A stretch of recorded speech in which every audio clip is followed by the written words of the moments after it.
د کابل یو شمېر زده کړیالان د سږني کال کانکور ازموینه کې له شفافیت او له روڼتیا خوښي څرګندوي.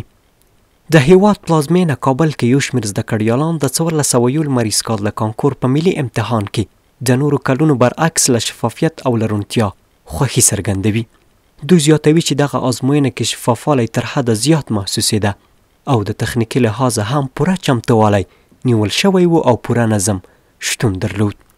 ښاریان د اسلامي امارت له کړنو په مننې له حریت راوړو سره په خپلو خبرو کې داسې وایي. امتحان کنکور امسال یکی از شفافترین امتحانایی بود که ما تا حالا دیده بودیم، چون من شخصا خودم سال قبل از اون امتحان داده بودم، یعنی در زمان جمهوریت. در اون زمان خودم با چشم خود میدیدیم که مردم مثلا تقلب خود میکردن یا کسایی که شناخت داشتن استادا میامد همراهشان همکاری میکرد. ولی در این دور یا در این سالی که ما امسال امتحان دادیم دیدیم او تقلبات یا او مشکلاتی که قبلا بود نبود. امسال شفافیت بسیار زیاد بود و مردم در کل ازش راضی هم بودن این شاگردایی که امتحان دادن. معلوم است که امسال شفافتر است امتحان، واسطه و گپا زیاد چیز مدره نیست.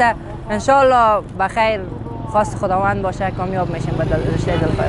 دغه راز دوی د خواله رسنیو د هغه ادعا په هکله چې ګواکې په سږني کانکور کې د نجونو شتون کمرنګه و ځواب دا و چې تر بل هر وخت د کانکور دغه ازموینه کې د نجونو ونډه زیاته وه. دوی له خلکو غوښتنه درلوده چې د رسنیو په کاذبو او دروغجنو تبلیغاتو او پروپاگند ونه غولیږي. زور دخترها از زور بچه‌ها کده پررنگتر بود، زیادتر بود. خواست ما از مردم این است که با شایعات و با شبکه‌های اجتماعی باور نکنن و بیاین و چشم دید خود ببینن.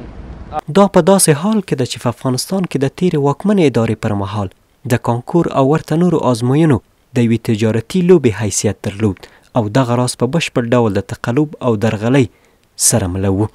خو لله الحمد د اسلامي امارت په راتګ سره اوس په یاده برخه کې پوره نظم او شفافیت منځته راغلی چې ښه بېلګه یې د اخیستل شوي کانکور ازموینې څخه د داوطلبانو رضایت د یادونې وړ دي. مجیدي، حریت راډیو، کابل.